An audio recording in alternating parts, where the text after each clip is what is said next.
Oh, that's where I learned my first impression when I was like, why does Nick know doing impressions of the Beatles? Like, no. 8-year-old Nick is doing impressions from the Jungle Book. That's just on Yeah. accident. How does my child know Bobcat Goldthwait? No, he saw Hercules. What do you want to do today? Oh, don't you start that again.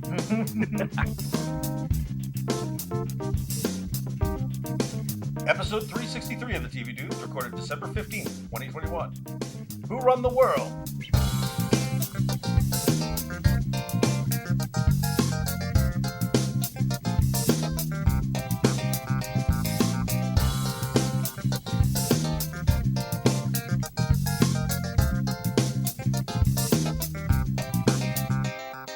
Who Run the World? Girls! Or possibly George Martin. This week, we're talking about the Beatles Get Back on Apple Plus, the great Season 2 on Hulu, the sex of college girls on HBO Max, the Wheel of Time on Prime, and of course, the penultimate episode of Hawkeye on Disney Plus. Before we get to all that, I'm Randy. I'm Les. I'm Nick McCartney. I just realized it's the sex lives of college girls. They're not always long titles, by the way. And that's, for all you conspiracy theorists at home, not the original Nick. No, if you listen to That's the right. TV Dudes backwards, you'll hear that Nick was dead the whole time. Mm-hmm. I saw this great little bit, and I remember it was in Get Back, or someone was talking about, but basically like that Lennon was basically just fucking with the music critics at that point, and like the Walrus, he's like, let him figure this one out. Yeah, I've heard that. All right, so let's jump into to our TV diaries. The Diaries of the Television Dudes. Brought to you by only the finest cocaine wine. I don't know about y'all. I feel like I watched a fair amount. I binged some TV this week.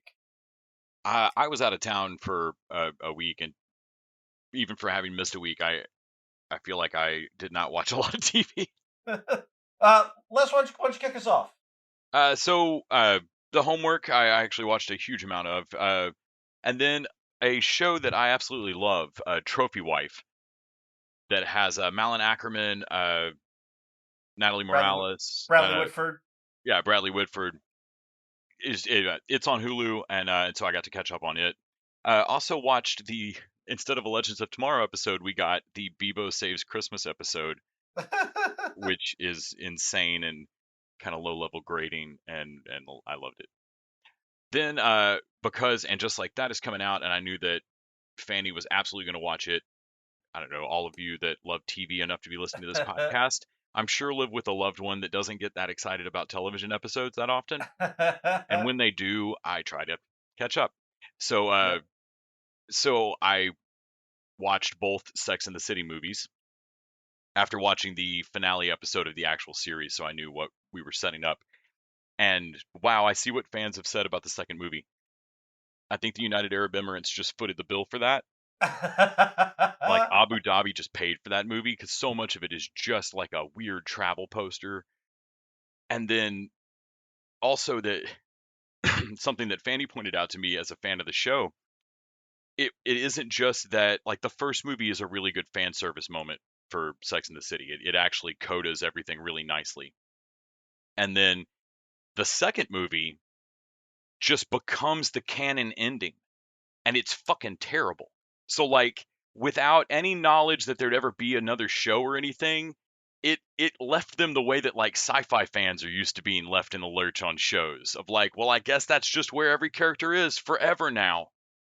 And she's like, no, it's not just that the second movie sucked. It's that this now became the ending of it. It's like if Game of Thrones had waited several years and then shit the bed. I would actually prefer that because that would imply Game of Thrones ending was good at some point. So this is interesting because, first of all, I did not expect Sex and the City to be compared to Game of Thrones at any point. Right? I thought it was obvious. I did not think we were going to be talking about Sex and the City this much, but Cersei's such a Samantha. I watched every episode of Sex and the City, and I watched the first movie, and I don't remember a lot of it. I've kind of gone off of it, but I had heard so much bad about the second movie, I never saw it. And so this return held no interest for me, and it sounds like you're telling me, should I go back? Is there anything here? I think the second movie's. I think as a movie TV nerd, I think you'll enjoy the second movie just from a like, holy crap level of contrivance. Um, and also it really was. I had to sit a moment with like, oh wow, for fans there were several years there of like, okay, that's just where it is now.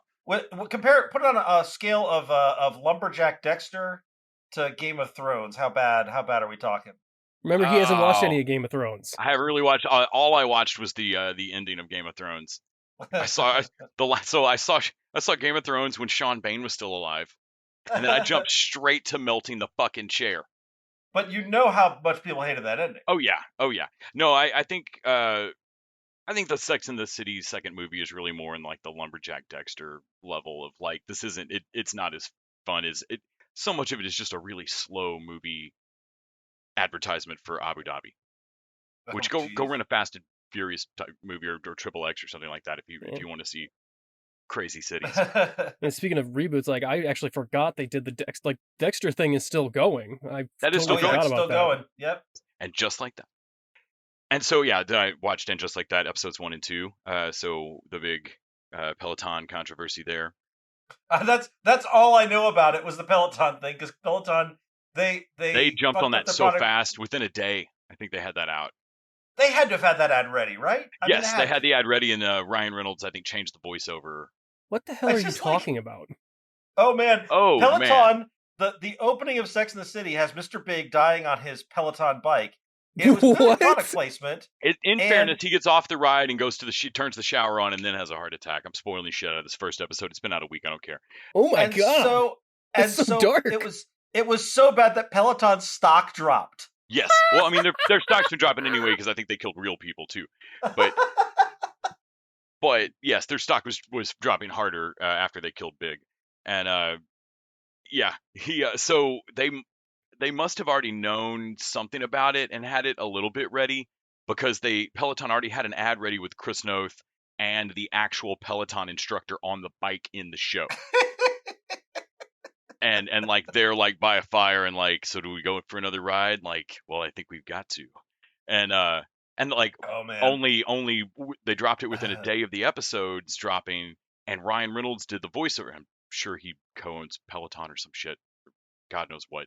It's Ryan Reynolds. He's in everything except movies now. But Ryan Reynolds did a voiceover that's like, everybody knows that, and just like that, we discovered that riding a Peloton bike can actually raise your heart, like the Micro Machines like disclaimer ending of like, riding a bike actually helps your heart. You won't have a heart attack when you get off a Peloton. That'd be fucking insane. Like, and then at the end of it goes, he's alive. And just like that, the world was reminded that regular cycling stimulates and improves your heart, lungs, and circulation, reducing your risk of cardiovascular diseases. Cycling strengthens your heart muscles, lowers resting pulse, and reduces blood fat levels. He's alive. Just moved on. So anyway, I swear every day in 2021 is something that convinced me we're living inside a simulation that's failing and is trying to communicate to us that we need to leave. Right. And right. this kind of shit is. We'll bring is this not up helping. again in Deja Vu, actually. Like the Matrix has like we ignore the cat that's walking across the hallway twice. Right. And the Matrix is Bigger like, and we're bigger trying to make cat. this as easy as possible for you, but you guys aren't taking the hint. 17 cats at you at a red light. We had a movie full of dancing and singing cats, and we ignored all of that. They cannot get through to us. Nancy Reagan is now known as the blowjob queen more than Right. anything else. Hashtag throat goat. Like Nancy Throatgoat, that's a thing. Like you're not living in a reality, obviously. So I I also watched my regular sitcoms: 30 Rock, Letterkenny, Parks and Rec, Schitt's Creek, which has been just long enough that I'm gonna start rewatching it. And then another one style, kind of like Trophy Wife. I watched all of Enlisted, which is hilarious, and everybody ought to go watch on Hulu. I want to say we skipped over it because we want to talk about Sex and the City, but I love Trophy Wife. I adore Trophy Wife, and I love Enlisted. I'm so happy they're both on Hulu. Yes, everybody should go check both of those out. Enlisted, Fox ran spectacularly out of order, so if you want to follow any of the plot lines, go look it up on Wikipedia. I also watched LA to Vegas, which is one of my favorite sitcoms, and like Trial and Error and many other great sitcoms, it's just not streaming free anywhere, and that's fucking frustrating. I bought both seasons of Trial and Error on Amazon just so I can have them. Same. And we'll be thing. discussing. Anne is the senator in Sex Lives of College Girls. Right. That's right. I mean, she's also in 30 Rock, but like she stole it in Trial and Error, which is hard Yeah. to do in that show. Yeah. I have Jumping Man's from Michigan's disease, I which also is a watched disease exclusive to Michigan and Jumping Men. the ceiling. Or going backwards. It's so good. Everybody ought to go find Trial and Error too. Yes, Trial and Error is amazing. I also watched 2 movies that absolutely need to be discussed, but I'm going to leave those for Nick because we watched them together. Oh, I see. All right, let's hear it, Nick. Oh, well, I watched some more Bravest Warriors. Les, is there anywhere to watch that other than YouTube? I feel weird, I like... don't think so. I think it's just YouTube. Yeah, that's weird. Whenever I send it to people, it's always the YouTube links. Yeah. Caught up on Young Justice, with the magic storyline they're doing. It's very dark. They cut a small child in half in this one. Wait. Don't spoil too much because I haven't watched it this week Young yet, Justice so. got dark. Yeah. Young Justice stayed dark, probably. Was it just an end credit scene where they're just sawing a kid in half while the music plays? And McGann is crying off in the corner. McGann's crying. Yeah. They're back Wow. to the camera. No, it's not that. I watched Frailty, the Matthew McConaughey movie, which is very good. I love that movie so much. Watched a lot of thrillers this week. I watched We Need to Talk About Kevin for the first time with, what's his name? Flash. Mm-hmm. And also Tilda Swinton, right? Yeah, and Tilda, yeah. And John C. Reilly as her husband, which is odd. An odd casting decision for such a dark and somber movie of like, and there's John C. Reilly, I'm just being me. And yeah, I that movie is surprisingly funny before you like really get to the end, because this child is like playing psychological warfare with their mother and is winning. Like it just like no, you don't understand. Like he cries every time, and then he acts like a normal little boy when the dad's around, but when he's around, he's like fucking Damien. Yeah, it was very interesting. I actually had not watched the first season of The Great, so in order to catch up for season 2, I watched the first season as well. Really liked that show. I thought it was awesome. And we'll talk about that. I was not as big on season 1 as everybody else was, but I definitely came around on season 2. Yeah, I was so glad to find out that Nick hadn't experienced that yet when he started texting me of like, oh my god, The Great's great. Yeah, I like the occasionally a true story thing right underneath. Yeah, it's great. Because it is like, yeah, most of this is bullshit. Catherine the Great didn't lose enough for her story to be interesting like this. I only know a little bit about Catherine the Great because she's one of those history figures we should learn about in school, because her story is awesome and she's a fucking gangster. She took over Russia in a fucking day, not 4 months. And I love that of all the shit on the show, the rumor about the horse is historic. I mean, like, it didn't happen, but that rumor it was persisted throughout her reign. And like, you can almost like figure out how reputable your history of Catherine the Great you're reading is as to like how seriously it takes that rumor, but almost no history of her fails to mention it. Yeah, it's real weird. But also, like, she was called the Great because, you know, the people absolutely loved her and not Peter, but that's not an interesting story, so... Yeah. And plus, I do love how they just keep beating into you how much Russia sucks. Russia has always sucked. It's never not sucked.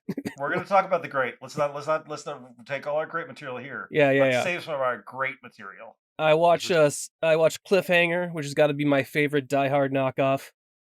I was waiting to hear what came after Favorite. Favorite still Sylvester Stallone movie. Favorite, is it Rennie Harlan? Is that a Rennie Harlan movie? I think it's a Rennie Harlan movie too. Favorite Rennie Harlan movie. Favorite movie about mountain climbing kick-ass action.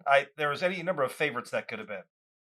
Yeah, I like the Die Hard knockoffs as far as like you know, Jean-Claude Van Damme did a lot of them. Like, I think my third favorite has got to be what's it called? The one where he's at a ice hockey rink.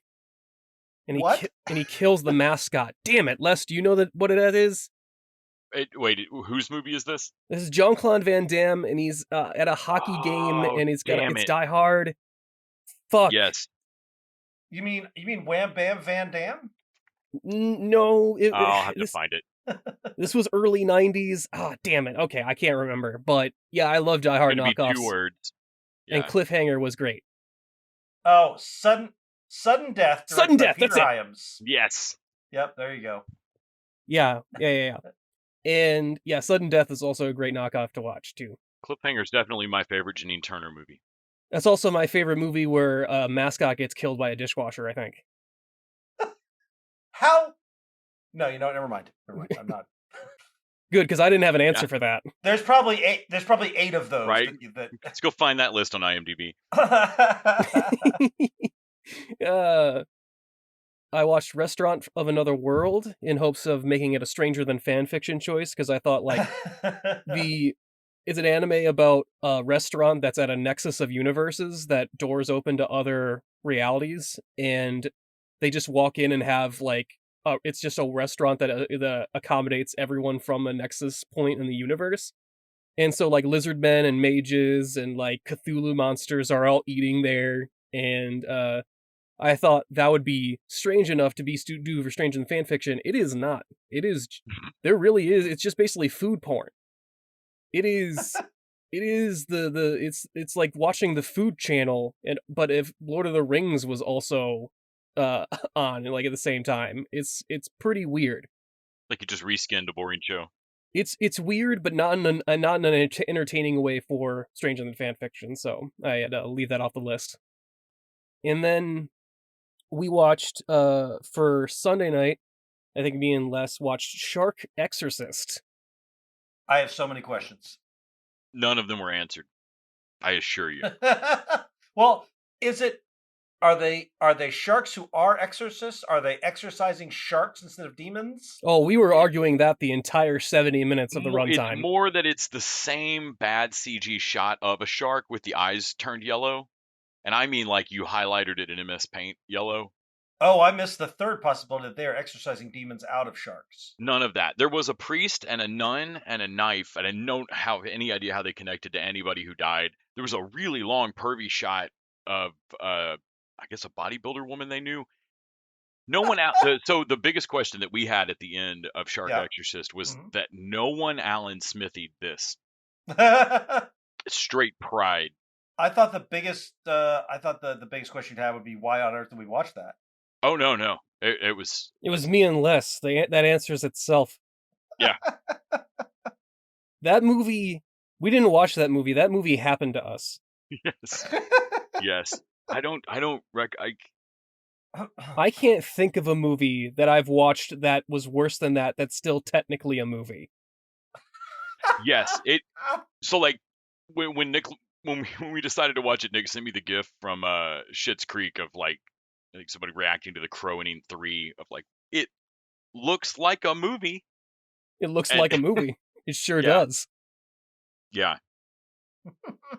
You'll believe it's butter, like that kind of. Yeah, Shark Exorcist was terrible.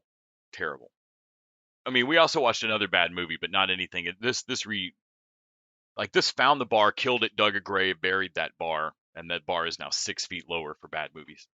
Indeed. I watched Killer Sofa after that, like, again, and I was like... I thought you rewatched Killer Sofa. I was looking at the list, and I thought you rewatched that.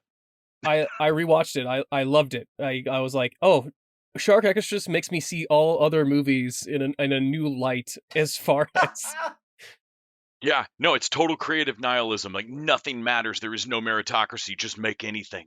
It's like I finally hit bottom for my bad movie addiction, and now that since I've hit rock bottom, I can finally work my way back up. Yes. But you can't do it. You have to hit rock bottom first. You can't. That's how it always works. And yeah, I watched Manster Pancake Theater for the first time, which is guys down on your end of the woods. You've never seen Master Pancake? I've been in Austin like 3 or 4 times, but I've never had time because they was either there for a film festival or some sort of event. But you haven't watched any of the Zoom they've been doing since the pandemic started? And I haven't watched any of the Zoom because I worked at night until just recently. Okay. So that didn't really the schedules didn't line up, but now I'm on a different schedule, and I finally got to watch it, and I watched the Spider-Man trilogy with them, which was very fun. I thought it's very humorous. They're great. I mean, they're the Master Pancake guys. I mean, I think that trick is sort of like, doing the Mystery Science Theater 3000, that kind of thing. Mhm. It's not as easy as it looks, but I think they're very funny. Their running gags are usually funny. There's a good mix of funny and dumb. And actually, weirdly, watching it over not Zoom but Twitch, the comments that are made alongside are actually usually funny and Yeah. clever too. Yeah, they read out some of the other ones that crack them up. Like after Yeah. they'll be watching the comments while doing their stick. I think it's because they obviously rehearse these a lot. So Yes. I think more of it is like they can do it on like kind of on autopilot, so they can actually read the chat while they're doing it. Yeah. I found it very humorous. It scratched my Mystery Science Theater itch, and I also found it very impressive from their end of things as far as performing via Zoom and trying to get Mhm. I could only imagine what it must have been like watching them live as far as a live performance, which I hope I can still do one day. But Yeah, I will say the one issue I have with it on Switch, which anybody can watch this on Twitch. It's on like every Friday, and I think they do other nights as well. It's worth looking them up, Master Pancake Theater. But because of the Twitch and that kind of thing, it tends to take like 4 hours to get through one movie. yeah, And in person, it's the reverse. They usually have cut stuff out of the movie, so it's like a tight hour and a half, and then like a 20-minute skit in the middle, which is hilarious. that actually works a lot better So because that means yeah, some of the like I don't want to watch Battlefield Earth all the way through again. no, God no. Yeah, Well, cut out 40 minutes of that. They did this thing in the second one where he's doing the Spider-Man No More thing, where raindrops are uh-huh, falling on my head, and they just uh-huh. splice in Tobey Maguire roles from all these other movies, like Seabiscuit, and like during the whole that is montage. that is one of my favorite things that they do. They did when we saw Robin Hood. When they're doing like the celebration at the end of like all celebrating in the forest. Oh, sure. They cut in the Ewok scene from Return of the Jedi. How did I know a half second before you said that? How did I know Yes. you were going to say My brain Ewoks? was like, please let it be that. Yes. There's also a great bit in Twister early on. I think it's like 20 minutes in when the car crashes into something and they cut in this cheesy explosion and they start rolling credits playing the I Will Remember You song. Like it's fantastic. Oh, short movie. Oh, all right. Yeah, all right. Well, Thought there would be a tornado in this, but oh, that's great. Unless I mentioned Piranaconda last week, unless you want to like, no, yeah, I probably have nothing to add. because Michael I think that Madsen was you certainly said didn't. 2 movies, and I feel like that was the one. Yeah, you that were- was. I realized that when I looked up there, they're like, oh yes, that technically happened last week. And I did play for Randy the theme song, so Oh, good. Which I'm gonna say, it was pretty good. Yeah, no, I it's believe far I quote you, Randy, Yeah. saying it slaps. Yes. Which also, please don't say that anymore. Does it fuck? It slaps. It's a banger. It's a I don't know what else banger. kids say. It's totally radical, dude. It's totally radical. It's tubular. It's so fetch. Yeah, that was pretty much everything. Oh, I watched Muppets. Another Muppets. The hell you say? The Muppets Office one is hard to get through.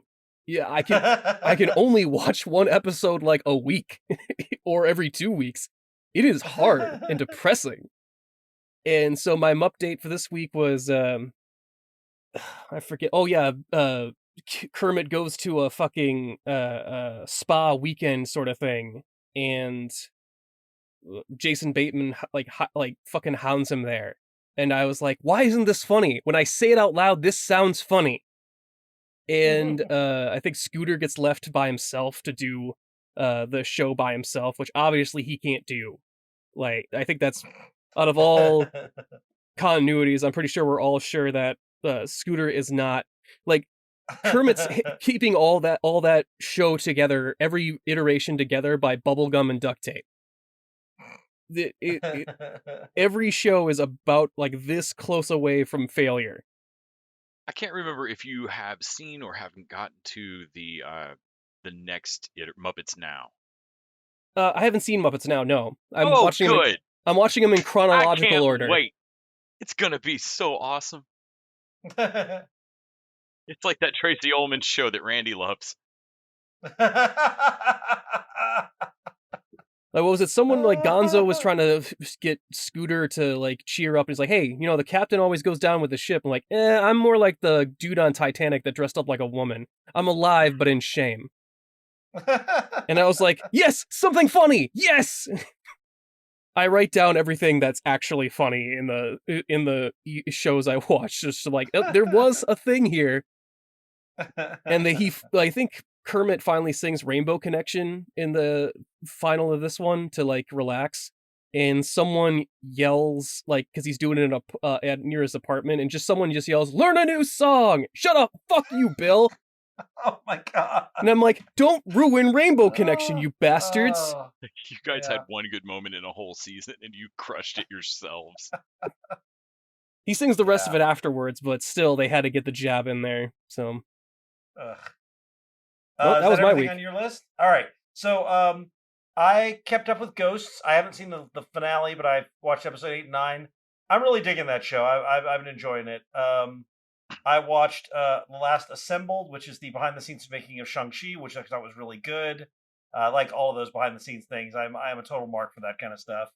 I watched Zoe's Extraordinary Christmas on the Roku, which we will talk about, I think, next week. Or at least I will. I'm not sure if anybody else is going to watch it. Les, you should not watch it.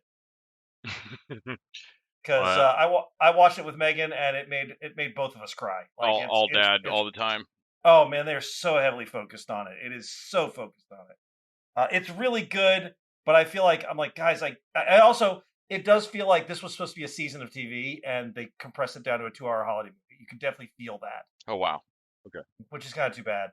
I watched the movie Claus, which is one of my favorites. It's an animated movie that is about the origin of Santa Claus, starring I want to say Wes Anderson, but it's not. It's Jason Schwartzman as a mailman who invents a woodsman played by J.K. Simmons. He makes him into the Santa Claus person.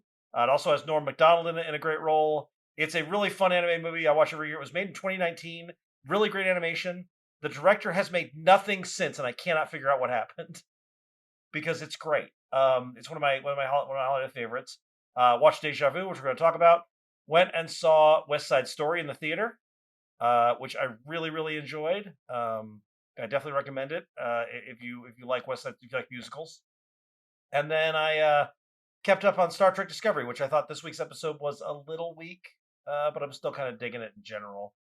Also, right before we recorded this, it's on YouTube. I watched the Ted Lasso and the Mystery of the Missing Mustache Christmas animation.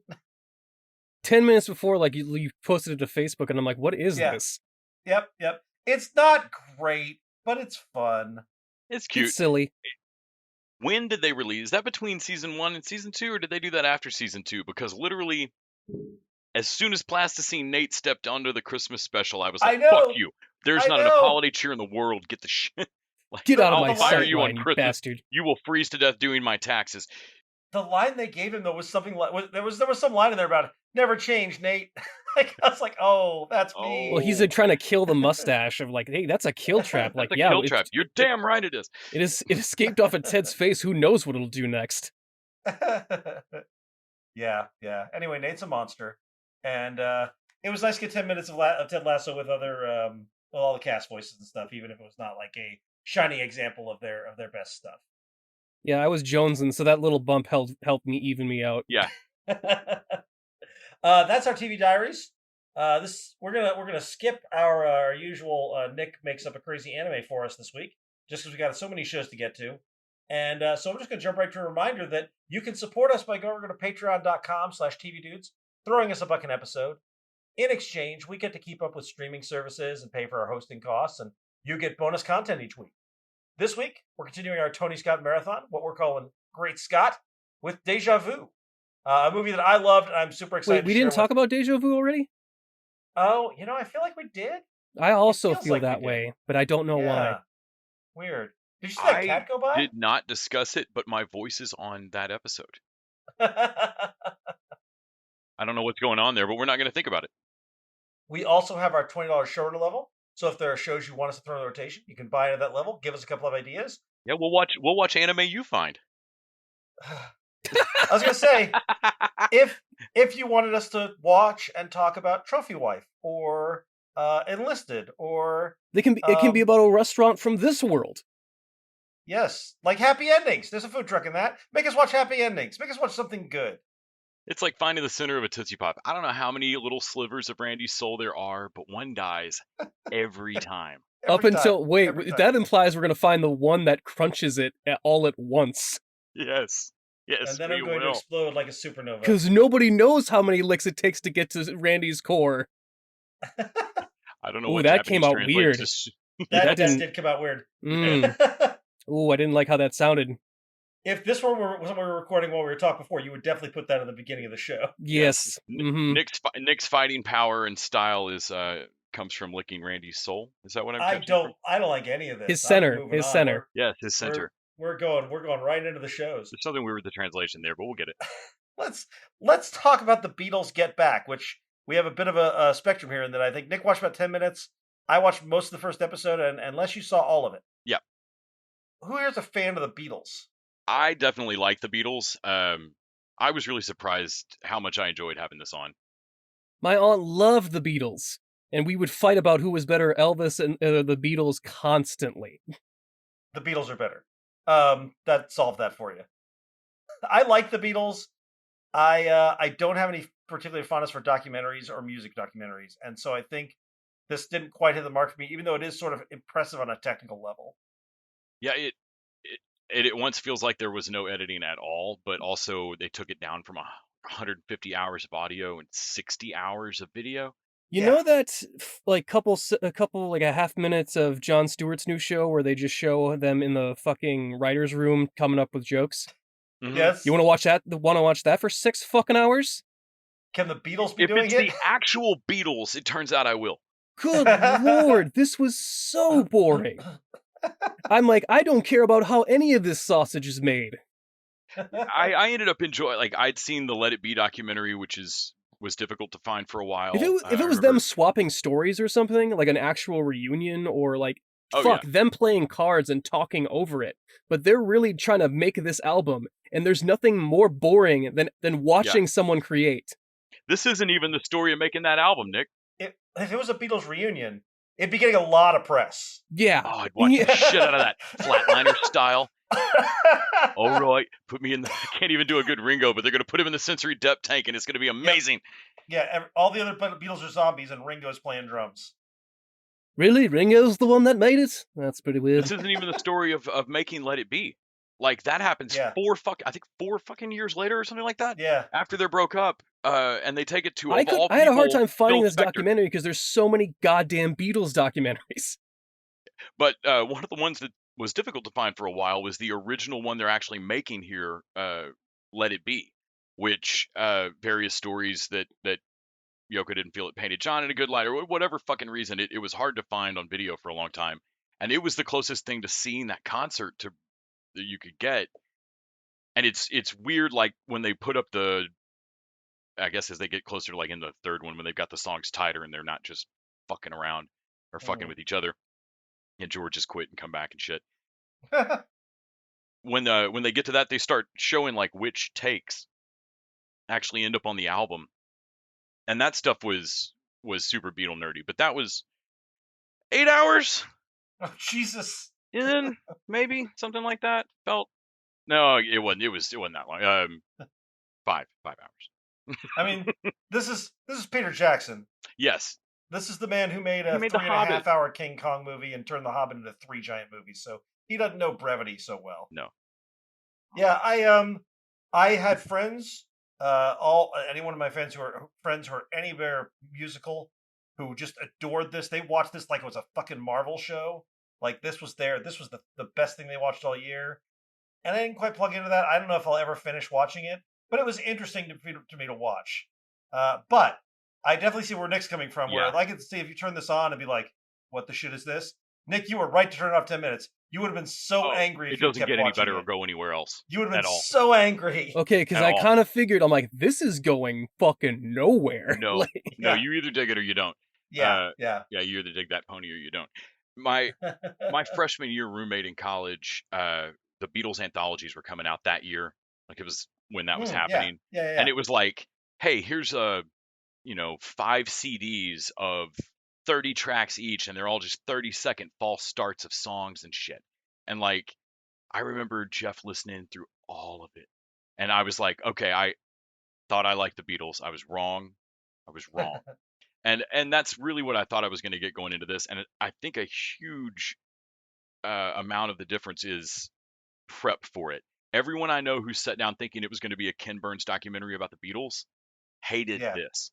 And everybody who sat down knowing that it was going to be the Beatles fucking around for 4 hours and then accidentally writing like a classic of the American songbook out of nowhere. And like, okay, like once I knew that was there, then like, cool, I'll work on a jigsaw puzzle while they write. Oh, hey, cool shit. I hear that now. It's weird because it is like a window. It's like a window back. Did anyone try shining a laser light in to see if the Beatles could see to it? see if they could see it? I did not. I didn't want to. It's Texas. I didn't want to fuck with the power grid. Yeah, that makes sense. That's a deja vu reference for those of you who don't know. And if you want to hear more about that, you should listen to this week's Patreon. Yeah. Or had listened. Oh. I don't know. 4.5 hours from now. We'll go back and listen again. Yeah, and see what changed. That'd be hilarious if I changed it a week in and just changed the episode and then cut different parts out. That is a level of meta that would be impressive. That would like for no one to notice. Like, what would you do if I sang out of tune? Would you stand up and walk out on me? Lend me your ears and I'll sing you a song, and I'll try not to sing out of key. Oh, I get by with a little help from my friends. I get high with a little help from my friends. Gonna try with a little help from my friends. All right, let's jump from the Beatles and let's talk about the great season 2 on Hulu, which I have not watched the last 2 episodes. Les, I know you've only watched a handful of season 2. Yeah, I've only watched like 3 of season 2 so far, but I don't care. I mean, telling me any of the stuff that happened in season 1 doesn't do the same as seeing it. Like, yeah, Nick, did you barrel through this whole thing? Whole thing. Yeah, I got done with season 2 yesterday. Holy fuck! Yes, I am into this. So I watched season 1 along with everybody else. For a lot of people, it was not like their top 10 of the year. Same. It didn't quite resonate for me as much. I liked it, but I didn't love it. And I'm also not a big period drama person. Even though this is a period drama comedy, not actually true kind of thing. It didn't quite hit me the same way. I liked it. I respected it. It wasn't my favorite thing. But season 2, now that they've built all these characters up and I know who everybody is, and it doesn't feel quite as expansive in the same way. I fell more in love with it. And I think I see what everybody else saw now, because she's so goddamn likable, and yet out of her depth, and she's so smart and also out of her depth in some ways. And Peter is such a reprehensible shit, but he's also a little boy, and sometimes you just want to hug him.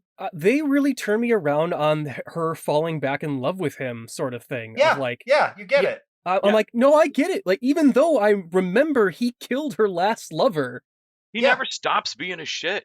Yeah, no, he's awful. But also, just is charming. He's legitimately trying. Like, he's actually trying, and it's this whole "I love you" thing isn't a whim for him because he gets whims and just changes his mind all the time. He must actually love her to like go with this entire time. And Nicholas Hoult is really playing the shit out of this character. God, he's so good. That is a psychotic person that even when he's doing cruel things, you're like, that guy looks fun to hang out with. You're rolling the dice anytime you hang out with him because he could shoot you in the face for like no reason, but also you kind of still want to.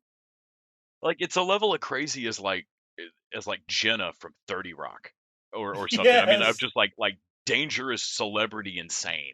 And yet charming. Like, he's got this Neil Patrick Harris. He's stupid, but also slightly introspective and insightful on certain things.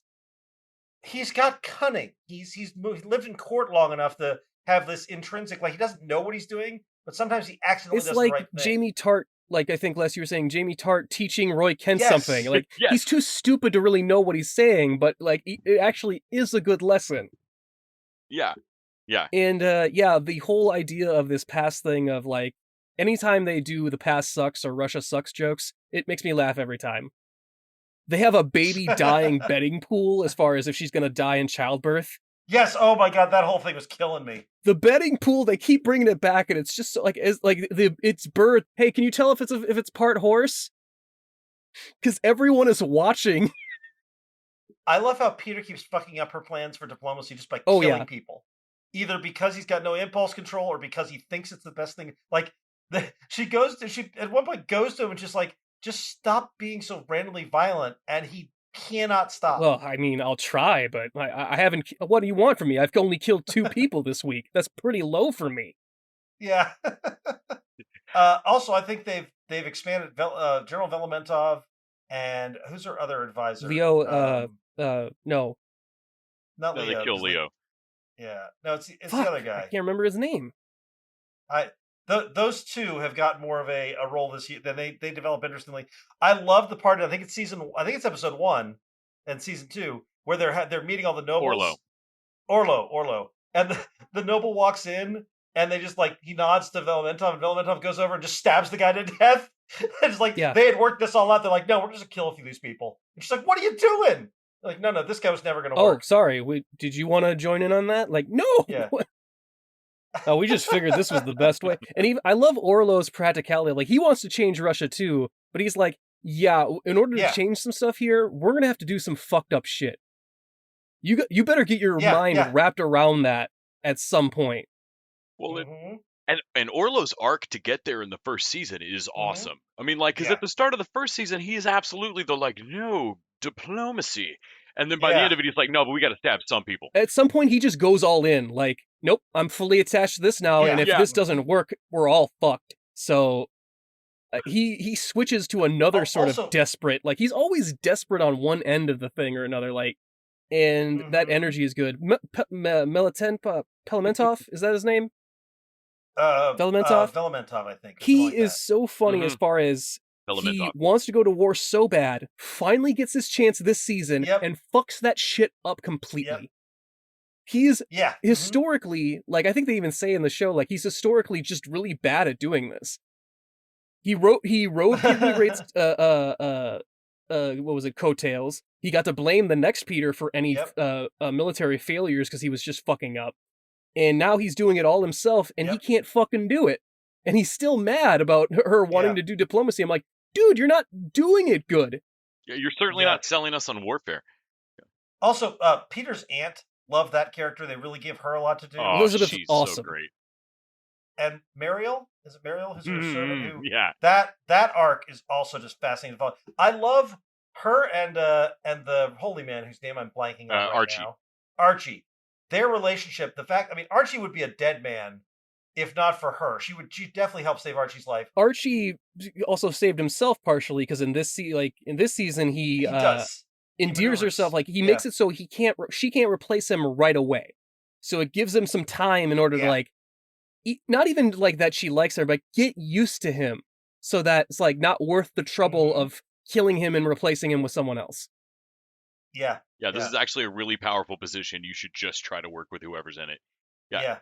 I'm realizing, looking at the cast, I think his character's just called Archbishop, so I think he's Archie. That's not his name. It's his title. They just call him. Oh, that's great. And also, he does this great thing with the is it an alligator or a crocodile this season? Crocodile. I think it's a crocodile. Which with no end game whatsoever. I loved the fact that when she asked him, like, okay, well, I thought God would tell me a plan as soon as, like, afterwards. I didn't really think it that whole way through. I'm like, what? A motherfucking alligator is running around in the goddamn castle and you have no idea what to do? Also, you're right, it's an alligator, actually. Also, Les, you haven't seen this yet, I don't think, but Gillian Anderson shows up. And that's her mom. Oh, man, she's so good in this role. I loved her in this. Yeah. In just the most toxic parental way of her kid fucking took over Russia. And No, it's not good enough because she fucked up her plans to marry off another sister fucked up other to plans, yeah. to the Yeah. King of France or something. Yep. At one point, she kind of says that I want Peter to get back into power because I want to protect you or something. But no, it's really Yeah. because that way they may say that it's a rumor that she took over and just get the other sister married to the King of France. It's just to further her own little weird destiny of all her daughters, like 4 daughters, marrying kings. But despite how terrible she is, Gillian Anderson, I still kind of like her because Gillian Anderson can play that. Well, also that her so chemistry with Nicholas Hoult when she's trying to sexually assault Peter is pretty good. Is killer. And yeah, Peter, I love Peter's great. Like I can't do this. Someone help me. I'm gonna fuck this up. Yes, yeah. He's like, look, I'm gonna do it. Yeah, this was so much fun. I can't wait to watch the final 2 episodes. Les, I can't wait for you to get to watch the rest. And Nick, I'm so glad you enjoyed it. This is going to rank much higher on my best of than I very nice surprise this week. Speaking of surprises, HBO Max's Sex Lives of College Girls. Holy shit! I mean, I like Mindy Kaling as much as the next person, and I loved Never Have I Ever, which I think was one of hers. I think she's involved in that. I'm not sure. I didn't plug into that one as much as you did, but this I think hit all 3 of us just dead center. Yeah. This was so. I didn't have any expectations. HBO comedies are such a hit and miss kind of thing, and I just wasn't sure if this was going to do anything for me. But she's an executive producer on Never Have I Ever, which this feels a little bit like to me. First of all, it's for the premise. For those who don't know, it's about 4 girls going to this this college, Essex. And Essex. You say S, I say sex. S. And they're roommates, and they each have their own stories, and it's just about their first year together. And I never know with HBO comedies if it's going to be like Showtime comedy where it's like not actually funny or not that compelling, but God damn, I loved all these characters. I loved all their arcs. I loved all the supporting characters. Like it felt great. If Never Have I Ever is her Freaks and Geeks, or is the Freaks and Geeks, this felt like Undeclared. This is Undeclared. I get that. Yeah, that tracks. I mean, and they just kill it with these 4 kids. I loved a show a few years back called Glory Days. This flips by taking a genre that was basically gendered and flipping it, and then doing it so well. The actresses just crush it. They take the kids off at college trying to have sex or get laid super bad, super bad in college kind of thing. And then doing it with these girls, and also in 2021, I love the shift in issues with coming out for some of them of like, no, I'm sure for you it was like a huge thing, but like, no, I don't want to do that in 2021. Well, that's Leighton's whole storyline, and I think Leighton might be my favorite character. Yeah. Oh man, Leighton's great, and she does come on late because she starts out looking like the worst person. And she's so good at it. So that girl does the Mean Girls Broadway, I think. Yeah, makes sense. That makes sense. Like she's the head mean girl, Renee and like Rapp. she's perfect. Well, they skip the whole "we're gonna be enemies until we become friends," and they're just friends, despite her being who she is. Like, she's like, "No, I'm just a monster, but we're friends now." So like, well, we're sweet mates, so we have to be in the clique. Like, okay, whatever. Yeah. And she like buys them off with iPads because they worry something. about her from the start. Yeah, I love that they just tacitly agree. Like they take a moment and understand what's happening. And are like, yeah, all right. I love that she loves her identity too as Queen Bitch. Yeah. No, she's into it. She loves it so much she won't come out, not because she wants to be known as Queen Bitch and not the gay one. My favorite character is Bella Malhotra, as played by Emery Carr. She is so good lord. What is funny. the line between sex positive and sexually aggressive? I love her. In that she's first, like, I gave that first 6 hand episode jobs. where she comes charging back in and is like, sex positive. I don't think that like, means I gave 6 hand jobs. I'm flipping the script. Are you? Bella traded sex for an opportunity. Just like men have been doing for centuries, I flipped the script. I'm not sure you did. Ah, sex positive, y'all. Deal with it. Are you? The "are you" line, I texted that to Nick of like, I'm flipping the script. Are you? That one, and later on, I think in the first episode or second episode, Leighton is drunk or like everything's going wrong, and she's like double fisting Yeah. booze she stole off her brother, and she throws one of the bottles at the school founder and turns around and screams at the camera, I'm thriving! I'm thriving! thriving! Only get chased after by I campus was like, security. I want a gif. Yeah, and then campus security hits her. Like, I want a gif of I'm thriving so bad. Yeah, this show is remarkably good. And then the other two girls, the lead, Pauline Chalamet playing Kimberly Finkel, the sort of Midwestern girl who could easily have been annoying, but she's so goddamn endearing. Yeah. Yeah. That first episode when her coworker is fucking with her. Oh my god. And they keep doing it in real time as she's trying to apologize of like, oh no, you don't have to apologize. I mean, it is so difficult. His brother was just killed, ruined a promising football scholarship. Fuck, will you stop? Yeah, they become pretty good friends though. I like that whenever she's tutoring Leighton's brother, whatever his name was, Nico or something. Yeah, Nico. She's getting tutored by Nico, yeah. She has to deal with the other two are like, oh my god, he is stupid hot. Like he has to deal all the time with people first meeting him and going, you have a face people write songs about. And you can just tell like this is just a thing he deals with all the time.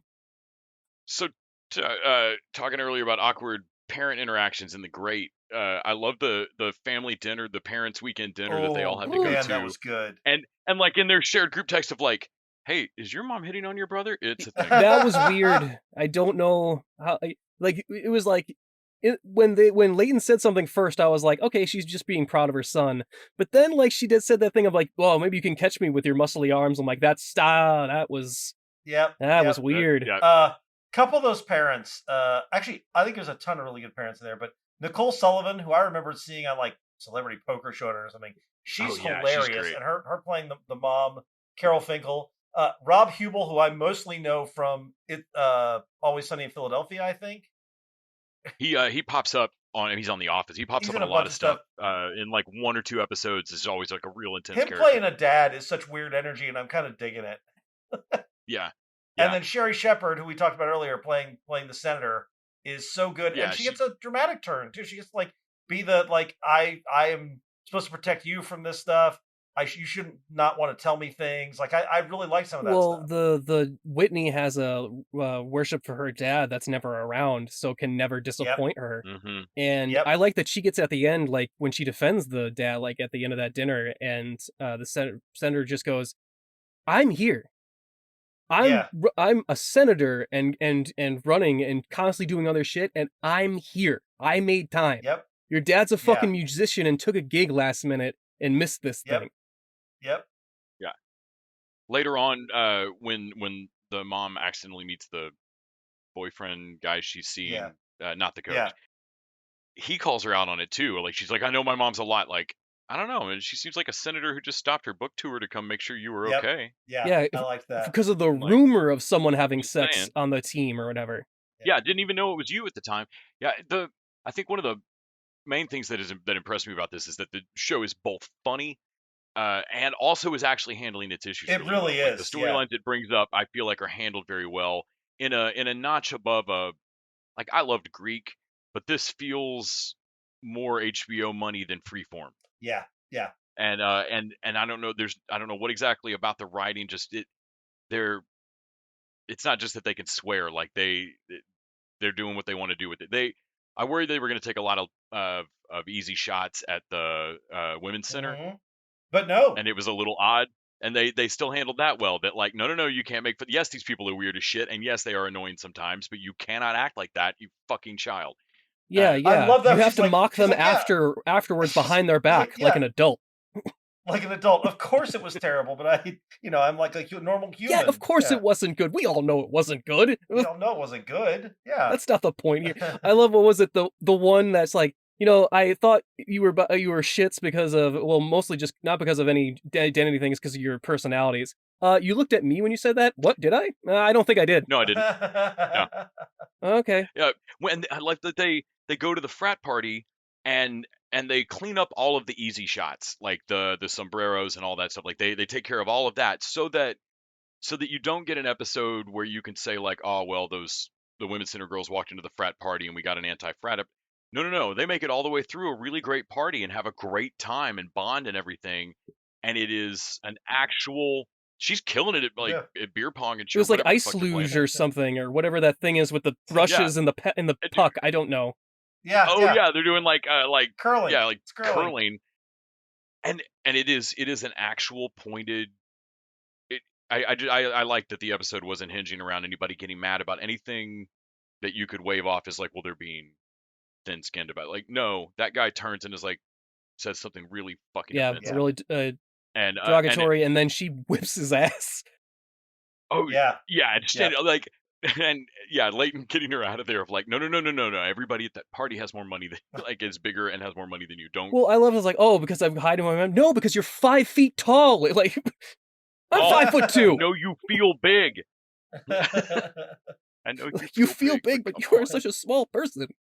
And yeah, that whole like prejudgment or whatever thing, like, and then how Leighton like revealing that to her at the end, I thought was very interesting because she spent most of the season like trying to keep that, like she was worried that someone knew she had a bag that said Essex on it and was and her keychain. Yeah, she flips out and at that fucking lady. stopped that hookup right away and ditched that the mom, and like it was what was it, like a single mother with a bad cardigan or something she was saying, like, oh fuck. Yeah,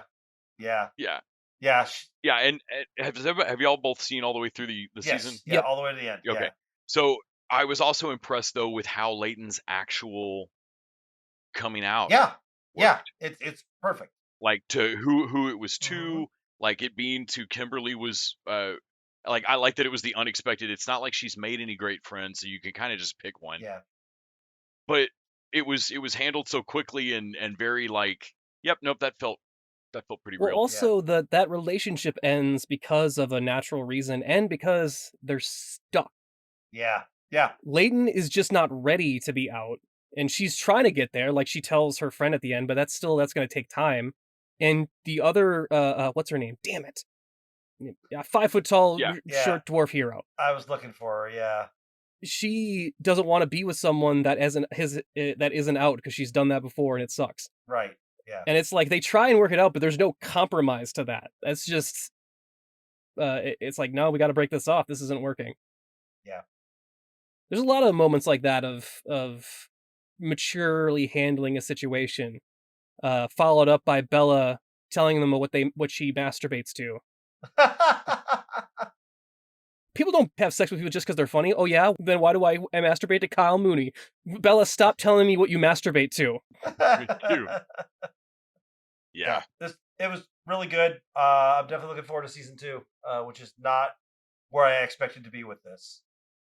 Yeah, I was immediately glad that this already had a season 2 from what I could see. Oh, but before we get off the dinner, I did want to say that the dad is a dick for pointing out the credit card thing, right? Yes, he is, but absolutely. I think he's a clueless. What monster does that? I don't think he did it on purpose. I think he's generally that stupid. Well, who checks the order of like, oh, well, whose credit card is this? Why is your credit card here? Like, yeah, who does that in the first place? It doesn't fucking matter. I think he was just trying to hand them back. He's trying to hand them back, But yeah, I was like, stop it, yeah. you fucking what are you dick. doing? Yeah. And he just damn near picked a fight through the whole dinner. Yeah. Up until Sherry got like up in his face, like, okay, you want to go? Let's go. Right. And he was like, oh, never mind, I don't want to do this. Yeah. Okay, let's talk about The Wheel of Time over on Amazon Prime, which this is another one I didn't know. I didn't expect to like this at all. I'm like, this is gonna be like The Witcher. I'm gonna watch 20 minutes and then turn it off. And partly because it was 6 episodes, partly because it's got oh man, who's the lead? Who's the no Rosamund one knows, Pike? Randy. Rosamund Pike. Probably because that is Rosamund Pike, and I adore Rosamund Pike. I watched every episode of this thing. And it's not great. I'm not going to pretend it's great. It gets better in the second half, in my opinion. I'm as baffled as Nick was that I watched all of Get Back. Like, I know these people are destined to change the world, but it's just long stretches of nothing and then a glimmer of magic. Yeah. And I don't only with Get Back, I at least knew 4 characters' names. I did Get Back. I did like think to myself, hey, when does Shadow and Bone come out with its season 2? Yeah, I definitely was watching most of this going, this is like a not as good Shadow and Bone. But also, the first episode, I get what they were trying to do. They wanted to establish these characters' lives before they turn them upside down. But do that in the first 10 minutes or cut it together or some way. Like, it took way too long for them to get to the inciting incident. Yeah, it took way too long. Especially if there's only 6 episodes. Like you mentioned Shadow and Bone, like that set up their lives and then turned it upside down really quick and great. Yeah. So there's definitely some pacing problems. That said, the world building is interesting. Like the different witches aspects and the guardians of the witches, like some of that stuff is really interesting. This has the John Carter problem. This series is so old, people have stolen from it and taken all the good ideas and run with it in other things. Yeah. Every idea like it's a specialty magic user, but there's a ward that has to protect them. I'm like, okay, I think I've seen that like in a couple things like I Am Number 4 or something, and then every part of this no, it's not that it's not interesting, it's just that each part has been picked apart already and done a really cool thing with it. Yeah. And also the mage women thing, I think that's been done as far like as men can't deal with the power. I'm pretty sure I've seen that in another sci-fi thing. I mean, we just saw that in Dune. In Dune, was that in Dune? Yeah, like it's the problem like that with John Carter and like Lord of the Rings of like everyone's stealing from those, so that the ideas, oh well, we had them first, like yeah, but now they don't feel original. Also, is battle magic in live action? Why does it always look stupid? I don't know. I don't understand. That was what infuriated me. I really hated that first fight. Like, she did not look badass. I don't think I've seen magic in anything live action where it wasn't stupid. Yeah. Because there's so much movement that they have to do, and they have to have someone protect them, because they're doing a bunch of shit trying to make one rock move. Yep. The only magic that I can think immediately of looks cool there's the one on, what's the Freeform show? Fort Salem. Oh, Their Motherland. magic is pretty cool, and the Doctor Strange scene in Endgame. And in Infinity War.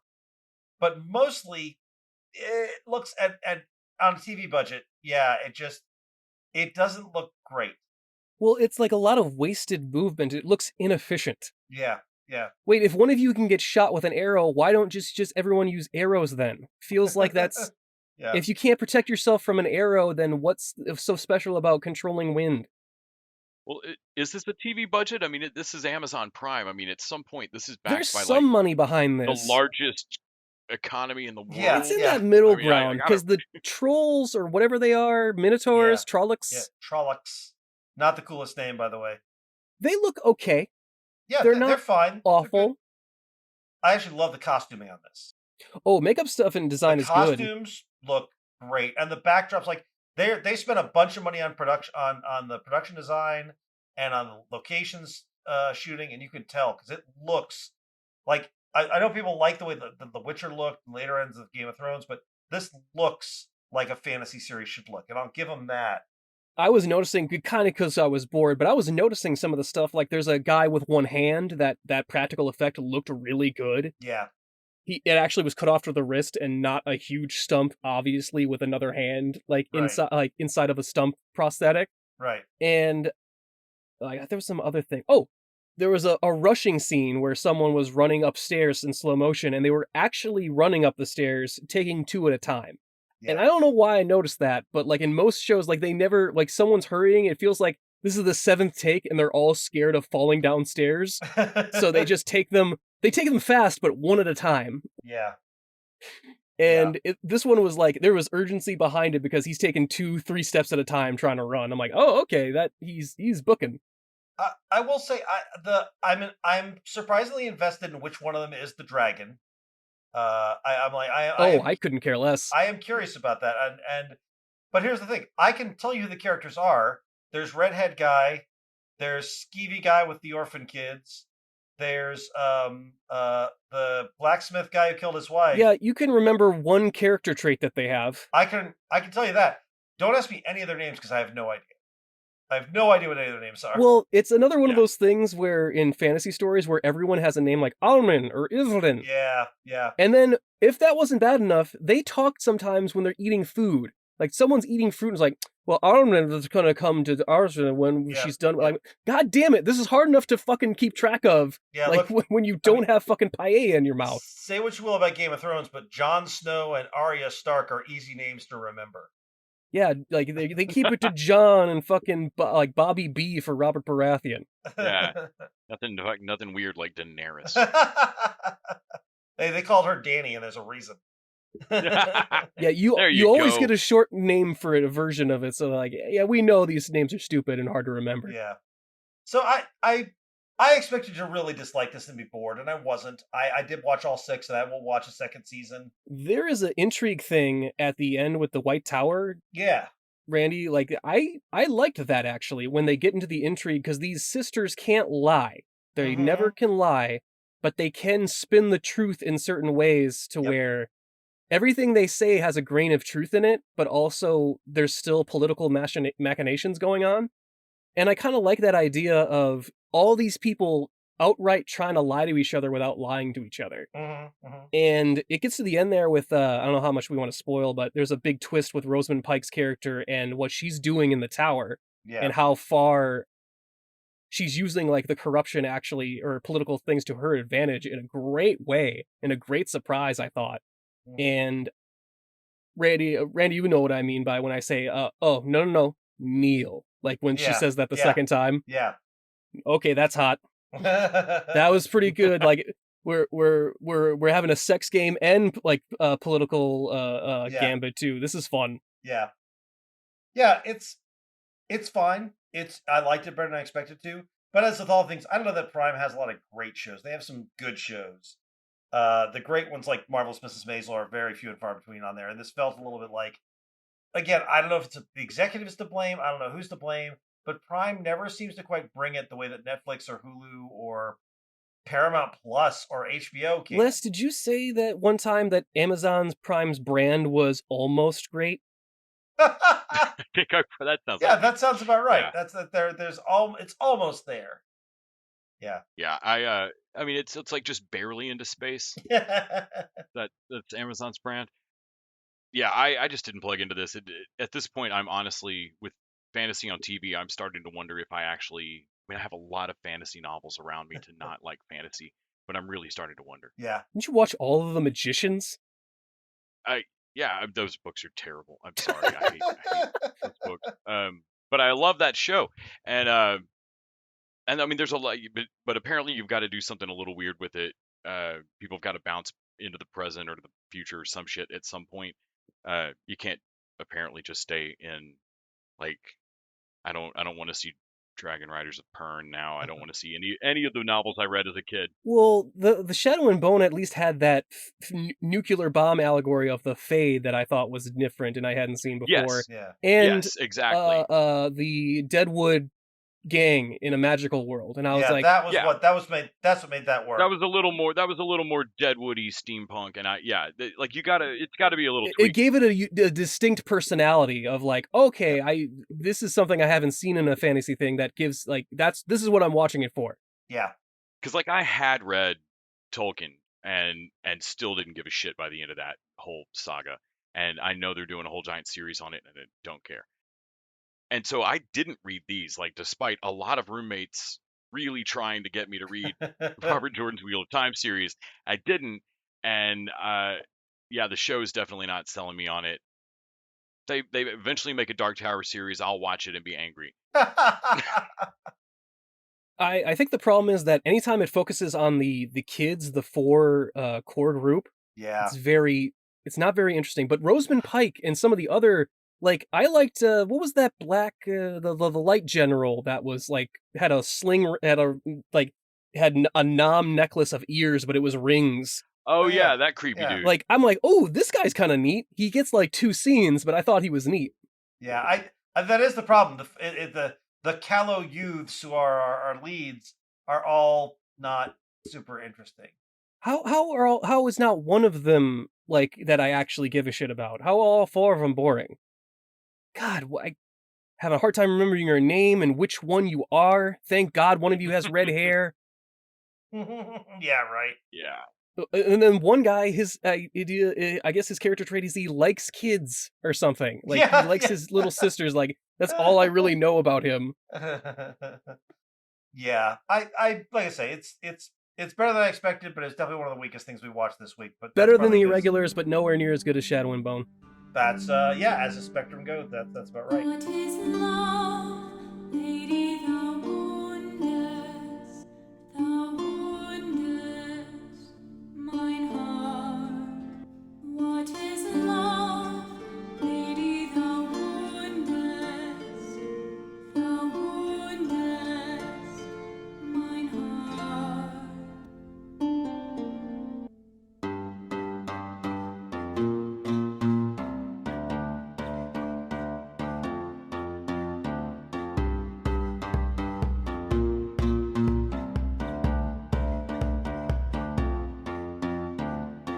All right, let's have dessert and let's talk about the penultimate episode of Hawkeye over on Disney Plus. Which I should say first, loudly and publicly, that I was very, very wrong, and I'm not sad about being wrong because I was sure they were fucking with people with this whole Kingpin thing. No, I think. Oh no, I mean, I didn't feel like it was as bad as like the Mephisto stuff. I assumed Kingpin was actually going to. I didn't. I thought they'd hired a D'Onofrio actor, a guy who could do D'Onofrio's voice, and that they were messing with people. And it was going to be somebody else besides Kingpin. Well, Vincent D'Onofrio's name never came up in the credits either. So It does at the end of this one, though. And at the end of this one, it's like, damn it, okay. Yep. And because I think they used someone's voice that wasn't. I think you're right. You think you're right, or they just didn't put him in the credits. Yeah.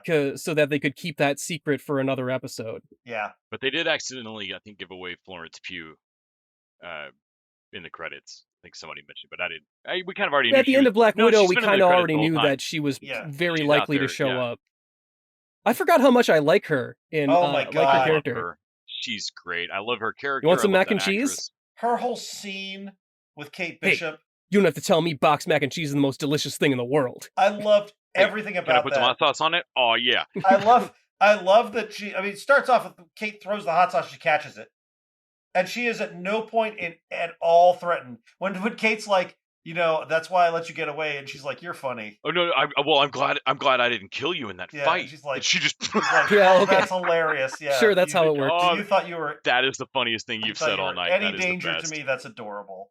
Yeah, it's like I'm hungry. Like that fight was long. That fight was crazy long. Like I love how she was. No one's ever tired after Marvel fights, and I like just someone acknowledging like, God, we fought for a long fucking time. I mean, she also gave us the like drop into the 3-point stance and like, oh, you're such a poser. This is so stupid. This feels gross. Stupid. Is this the first time we've seen someone dusted and then we immediately see them come back? We've never. Yes. And I thought that was done so well. We've seen it from multiple different angles. In WandaVision, we see what it was like for her, but she went to sleep and came back out. And so this was the only one where it happened real time of like, what the fuck? What the fuck just happened to me? I loved realizing what that felt like for her. Yeah, I thought it was great. Like, and that like, oh shit, this is where you didn't go anywhere. You were just gone, and now you're back. And her first thought is, I need to find Natasha. I need to let her know I'm okay. And that's just fucking devastating. I'm like, man, that's such a bummer. Yeah, Florence Pugh is killing it here. Like, I like Scarlett Johansson. I think she gets a bad rap, more maybe undeserved. But Florence Pugh is 10 times the Black Widow she ever was. I really hope they make it. I don't know what they'll call it. If it's just going to be Widow or what, but I want a whole franchise around Florence Pugh. I really want her to be in the MCU. Yeah. She's a spectacular actress, and she's hilarious. She can just be Black Widow. They've done it in the comics. There's like a Black Widow too. Yeah. But that was all great. And then I thought when Hawkeye was talking to Natasha at the monument and he had taken his earpiece out, I thought she was going to come up behind him. And it was going to be that she realized, because they've got to do some way where she realizes that Clint would have sacrificed himself for Natasha in a heartbeat. That Natasha, he didn't kill Natasha. Natasha saved him. Like, that would have been, I might have been a little cheesy, but that would have been a good place to do it too, I think. Yeah. But I still want to see them fight a little bit. Well, it's definitely going to happen. Because their fighting was pretty cool when I love I just love the arrows and then the wrist, like a gauntlet wrist thing. It makes Yeah. the fights very interesting and, stuff I have never seen before. I like the fact that all he has to do for Echo to like get even a little bit suspicious, like, hey, why wasn't your number 2 there that night? Yeah. Why do you Yeah. why do you think I was there? How do you think I got tipped off? Well, because that has to be a door she's carefully holding Yeah. shut in her Yeah. head. Yeah. Of just not thinking about it. Well, the thing is, regardless of who sent him there, she watched him stab her dad. So he is ultimately responsible. And I don't know how they're Right. going to Yeah. weasel out of that. Like, it Well, I seems hard think to- he said we're the same, we're a weapon. I just don't know how you put the two of them in the same room ever again. I think you got to keep those characters separate because ultimately he killed her father. Gangster or Yeah. not, whatever else he did, he killed whatever state he was in, he killed her dad. No, it would have to be a like end of the universe apocalypse. Like I will grudgingly run forward into a fight Yeah. near that's you. that's you about it. fucking Yeah. prick. Well, they've done that with Deadshot sometimes in like the Arrow universe of like, no, seriously, it's not anything personal. I'm just a Yeah, hitman. yeah. And that Yeah. kind of worked there, but It was more in the comics, I think, in Civil War, but like they recruit in Punisher at Yeah. one point, and most of the room is like, "I'm fucking out. yeah, That man is a psychopath." Yeah. that man is I love that. truly Like nuts. a bunch of the heroes are like, "I can't work with him." I did really like his the take with Ronan. Ronan being his Batman thing this time out, just taking all the guys out.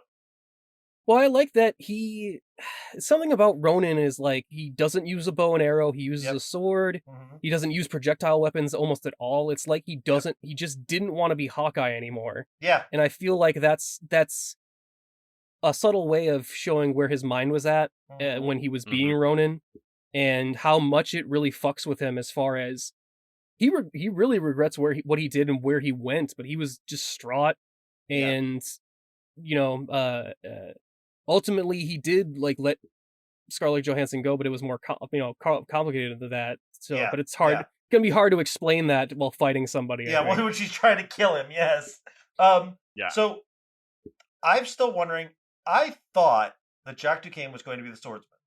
I am now thinking he is a dumb dupe who is being used by her mom, but like entirely. Like I thought he was going to at least be the swordsman. No, I think she's entirely using him. I think he's stupid. Like Yeah, in answer to Nick's question from the first episode, are we really going to wait until the final episode to act like we didn't know that her mom was the villain? We were going to wait till the last 5 minutes of the penultimate episode, which is better than the last 5 minutes of the last episode. This is not fucking But Karen Carter. I was again. glad to at least see that, like, y'all. I mean, seriously, she's the villain, You, right? like you got like. Thank God. Okay, Yeah, there we go. I was happy by the end of that. I'm like, oh, thank God we got that bullshit out of the way. But here's the thing.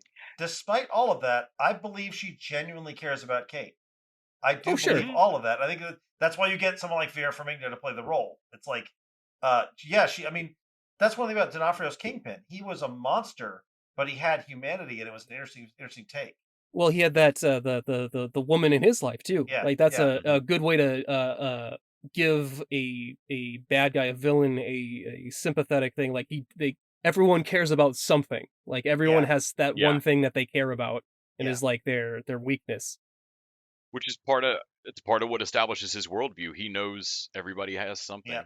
So this last thing threw me completely because again, I have been so sure that they were never going to acknowledge the Netflix series or any of that stuff, and now I'm like, well, shit, are they going to acknowledge everything? Like, not Iron Fist. But if they bring in Kingpin, are they now saying Daredevil's in continuity, or is this just like no, that was good casting, we're going to use him? Because does that watch belong to Matt Murdock? I mean, 6 of one, half a dozen of the other. They might fold it in as far as sure it kind of happened, like how it's going to be weird because with Agents of S.H.I.E.L.D. they feel comfortable just ignoring, and they should. It's terrible. They don't care at all. But with the Defenders, there's enough good ideas and good casting in there, and I get it because Vincent D'Onofrio was a good fucking get for Kingpin. He was, and they don't want to waste that. So I get like, can they cherry pick out of the Netflix Defenders just the good bits and not take the stink of like the hand stuff and Iron Fist stuff with it? The thing is, that's all in continuity. Like if you have any of it, it's gonna be kind of messy unless they are gonna overtly show us that this was a different version. and I don't know exactly how they could do it, but I trust them. I think it's a I would possibility. just acknowledge Daredevil and then not mention the Hand at all, because all that stuff's stupid. But Stick was good. Scott Glenn's Stick was great. He's dead. Yeah. Yeah, I honestly I hope they just keep D'Onofrio. We need Cox and Vincent D'Onofrio, and then maybe one more out of the Defenders, and that's it. You meant Charlie Cox. That confused me so hard for a second. Oh, Charlie Cox. I'm sorry. I love Kristen Ritter to death, and I hope they only Yeah. keep D'Onofrio and then just walk away from the rest Well, of it. they're Use Daredevil, use all of them, but recast well, everybody. they're bringing in. They've already said Charlie Cox is Daredevil. Also Foggy. We should bring is he? Foggy in with Okay. it. Yeah, I like that. Foggy And we'll talk about Foggy and Deja Vu. Well, they have said there was a thing last week they talked about where Kevin Feige said, yes, Charlie Cox is Daredevil, and if we do anything with him, it will be Charlie Cox, but we haven't decided yet. And I was like, guys, he's telling you what you want to hear. They're not. Charlie Cox is not Daredevil. He's not anything. And then D'Onofrio showed up. I'm like, fuck, he's in something. Like that was Feige lying. So that was Feige dissembling. Yeah. Well, yeah, because no, you've decided whether or not you're going to use him. Yeah. Like you're trying to figure out how to use him or not, because you have to be in the process so far in advance. You have to have decided by now whether or not you're going to do it. And that's the thing. The fact that D'Onofrio's in this, I'm like, shit. Maybe he is. Maybe Matt. And Murdock yeah, is, Kevin Feige just like as long as all the other Disney marketing can just straight up lie whenever they want. Yep. And I'm just wondering now. There's been a lot of people speculating. Hey, Randy, you may not want to go to Charlie Cox's IMDb page. Okay, I think he's in Spider-Man. There's been a lot of speculation about that. That would make sense. It would make sense. He needs to learn. He shows I'm up, also not going to visit his IMDb page. Don't you fucking say a thing, Les. Yep. No, I don't want to visit Stan Lee. I was pretty sure after D'Onofrio showed up, I'm like, oh shit, Charlie Cox is he's either going to show up next week or he's going to be in Spider-Man. Or in She-Hulk. Oh, for sure now. Oh, yeah. Jennifer Walters is a lawyer. For sure now he's going to be in She-Hulk. I'm 100% certain of that now. But that would be awesome. The fact that D'Onofrio showed up in Hawkeye the week before, 2 days before Spider-Man comes out, I'm like, fuck, Daredevil's in Spider-Man. That's going to happen. And now I'm excited about it. Like, I would be mad because the Netflix stuff was very hit and miss. But the stuff, if they can cherry pick the stuff that works, and I think they can. Well, they started with the best thing, which I think was Vincent D'Onofrio. Yeah. Like, I think we can all agree that was the best character to come out of any of the Netflix stuff. And that was a great stinger. If you weren't watching the internet, if you're not seeing people speculate, that was an out of left field, holy shit moment. I was still kind of surprised because I'm like, I was hoping it was him. I was like, man, I can't believe I'm invested because I think it's going to be him, but I really hope it is. When he said, well, that's the guy I'm worried about, I was like, it better fucking be. It better fucking be. Well, by the time at this point, I was convinced it was bullshit. And then about midway through this episode, they'd done enough stuff. They said the big man very notably again. And they were indicating, I'm like, fuck, it's D'Onofrio. I was sure of it by halfway through the episode. They could have fucking Ralph Bonered us again. They could have Ralph Bonered us. They couldn't, it could have been anybody like Tombstone or other fucking, Hammerhead. That would have been funny. Still could be. I would have loved that. Still could be. What if it's just her Uncle Ralph Boner? Oh, man. Yeah. If they cast D'Onofrio as Hammerhead, oh my God, the internet will explode. I would have to give it to them on balls, though. Like, yeah. This is, the Kingpin of Crime, Ralph Boner. Yeah, Ralph Boner and Hammerhead. They're both fucking dick jokes. Can't remember Private Pyle's first name. But... Well, anyway, I'm loving Hawkeye. I think it my favorite of the Marvel series so far. It's really good. I can't wait till they wrap it up next week. Are you guys going to see Spider-Man? I don't know. I gotta check on what the COVID situation is. Yeah. Well, I'm going as we record this tomorrow night to go see it. So if we all see it, we can talk about it on Patreon. If not, It'll be more Great Scott. Which it's time to record Great Scott. So that means it's time to wrap up the episode, guys. Thank you, Les. Thank you, Nick. Thanks, Randy. Thanks, Nick. You're welcome. Thank you to our listeners. Thank you to our patrons. Reminder that you can go to patreon.com/tvdudes. Throw us a fucking episode. Listen to us talk about Tony Scott movies, among many other things. And until next time, TV Dudes out. Should I have been recording? The TV Dudes is an independently run podcast out of Austin, Texas. We are exclusively listener supported. If you'd like to help us out, go to patreon.com/TVDudes. You can also find us on Facebook, Twitter, and Instagram at TV Dudes. All the music for our show is done by our friend and original TV Dude Gregory J. Amani Smith. To find out more about us, go to thetvdudes.com. I'm Randy Lander. I'm Les Weiler. And I'm Kyle Scott. Thanks for listening.